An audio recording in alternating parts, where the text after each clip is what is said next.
Imaginez-vous 2 secondes débourser des milliers d'euros dans le but de promouvoir votre marque et générer plein de ventes. Et à la fin, cette opération vous ramène que dalle.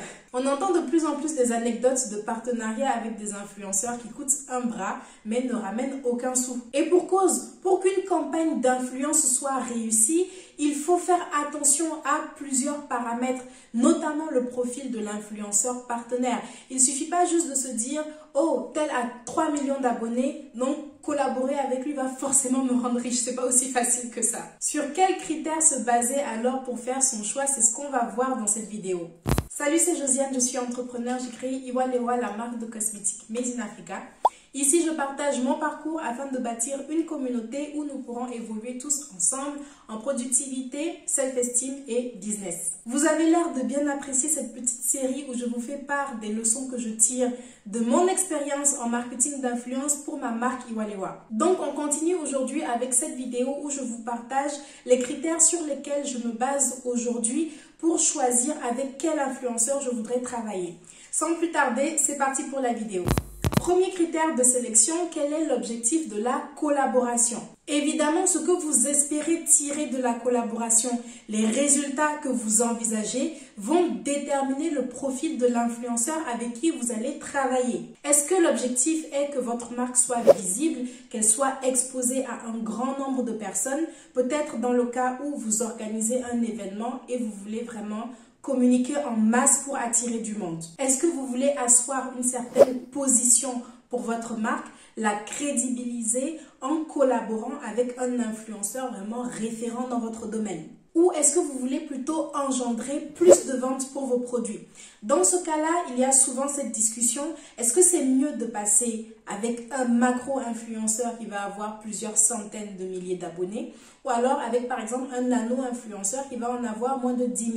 Il faut savoir que souvent, plus la communauté d'un influenceur va être grande, moins vous aurez de chances qu'elle soit qualitative. Selon la stratégie de contenu du créateur, les gens viennent suivre plus seulement parce qu'ils sont intéressés par un sujet spécifique. Donc déjà, les centres d'intérêt sont dilués au sein de la communauté, mais également pour l'influenceur, difficile d'entretenir une relation de proximité avec tous. Difficile d'aller répondre à tous les DM, de répondre à toutes les sollicitations, etc.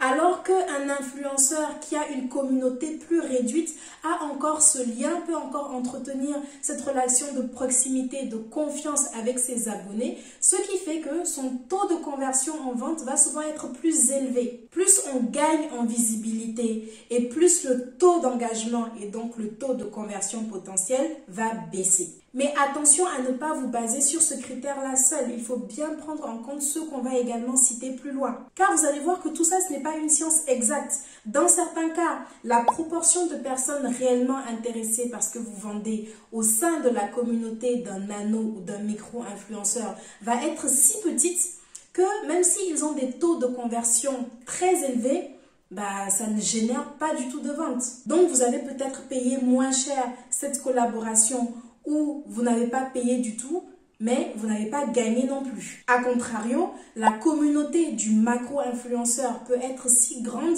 qu'il y aura toujours plus de ventes. Maintenant, à voir si les ventes qui ont été générées récupèrent ce que vous avez dépensé pour la collaboration.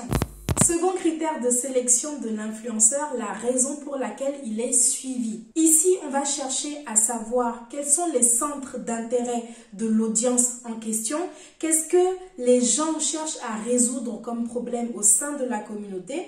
Mais pour aller encore plus loin, on va s'intéresser à la raison pour laquelle ils suivent l'influenceur que l'on vise. Qu'est-ce qui détermine son expertise et pourquoi son audience lui fait confiance? Prenez Robert. C'est un influenceur spécialiste des séries télé.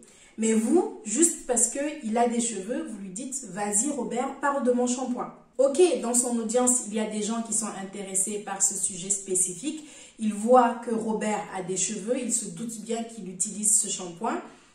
Mais Au sein de sa communauté, il est reconnu comme un expert en séries télévisées. Du coup, pour les cheveux, est-ce qu'on peut lui faire confiance? Est-ce qu'il sait également de quoi il parle? Enfin, on n'a pas validé ce type de lien-là. Ça, en plus du fait que votre annonce dans la vidéo de Robert, elle a toutes les chances de mal tomber. Parce que moi, au moment où je clique sur la vidéo de Robert, je suis en recherche d'une nouvelle série à regarder, pas d'un nouveau shampoing. Donc, au mieux, l'abonné, il va se dire, bon, ok, c'est intéressant, je visiterai éventuellement la page de cette marque de shampoing plus tard. Et je visiterai éventuellement votre page plus tard, c'est tout ce que vous ne voulez pas entendre en tant que marque. Critère 3, les statistiques. Là, on rentre dans le concret pour nous permettre d'évaluer la qualité de la collaboration et estimer les résultats que l'on peut en tirer. On va s'intéresser aux statistiques de l'influenceur. Chaque influenceur professionnel dispose de ce qu'on appelle un kit média. Il s'agit d'un dossier qui va rassembler ses centres d'intérêt, ses réseaux de prédilection, par exemple s'il est plus sur Instagram, TikTok, etc. Mais également ses tarifs et ses statistiques. Donc le nombre d'abonnés qu'il a sur chaque réseau, mais également le taux d'engagement de ses abonnés, éventuellement les résultats pour d'autres partenariats. Bon, je dis éventuellement les résultats, mais il n'y a presque jamais cette donnée, c'est dommage. Mais bon, c'est ce kit que vous devez demander si vous voulez collaborer avec un influenceur. Moi, j'avoue, je ne le demande pas personnellement en cas de collaboration non rémunérée, mais dans le cas contraire, on veut mettre toutes les chances de notre côté en tant que marque pour avoir un retour sur investissement. Donc voilà pourquoi autant de vigilance. Si vous ne savez pas trop comment vous situer avec les collaborations rémunérées, oui ou non, dans cette vidéo, je vous présente tous les modes de partenariat auxquels vous pouvez prétendre avec un influenceur, avec les avantages, les inconvénients, les conditions de chacun. Donc, en fonction des statistiques de l'influenceur, ça peut être le nombre de vues des stories, le nombre de vues des vidéos, quel pourcentage de vidéos regardées. Vous allez pouvoir estimer quel pourrait être le résultat de la collaboration. C'est le petit calcul dont je vous parlais en point 1. Vous allez pouvoir tirer à partir de chiffres réels quel pourrait être le résultat en termes de vente, en termes d'exposition et faire vos choix en fonction de cela.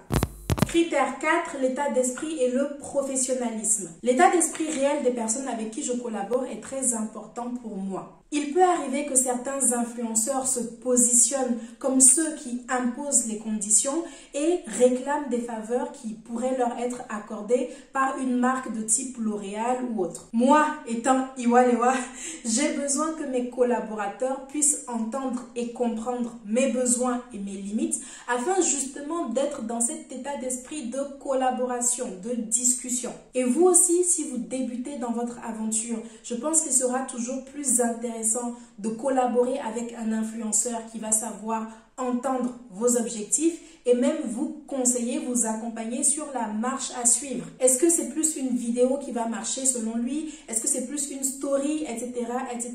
S'il s'agit juste d'une transaction financière pure, vraiment ce n'est intéressant pour personne. Après, ici je dis l'influenceur peut vous accompagner, mais ça peut ne pas être lui directement. Ça peut être son agent. Le titre de cette partie faisait référence à l'état d'esprit, mais également au professionnalisme.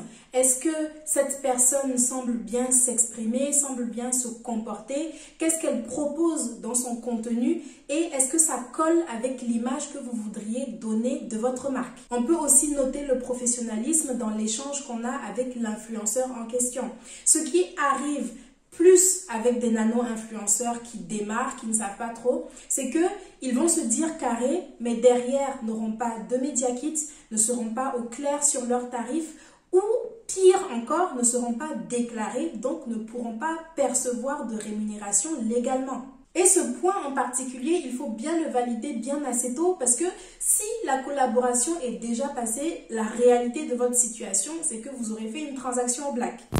Critère de sélection 5, les valeurs de l'influenceur. Là, c'est comme l'état d'esprit. Qui a envie de travailler avec quelqu'un qui a des valeurs opposées aux nôtres? Ce n'est ni plaisant ni profitable. Vos clients, ils vont vous trouver complètement incohérent avec votre propre stratégie marketing et ils ne vont pas acheter vos produits parce qu'en 2022, il n'y a rien de pire qu'une marque qui manque d'authenticité. Au final, grosse erreur parce que votre collaboration, non seulement elle vous aura rien rapporté, mais en plus, elle peut laisser des séquelles sur votre image.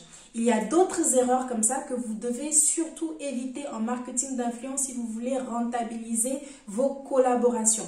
Je vous en parle dans la vidéo qui s'affiche à l'écran. Allez regarder si ce n'est déjà fait. Je vous remercie d'avoir regardé celle-ci. J'espère que les infos vous seront utiles. Abonnez-vous pour ne pas manquer d'autres contenus de ce type. Je poste tous les mercredis et les dimanches. Alors à dans quelques jours. Ciao!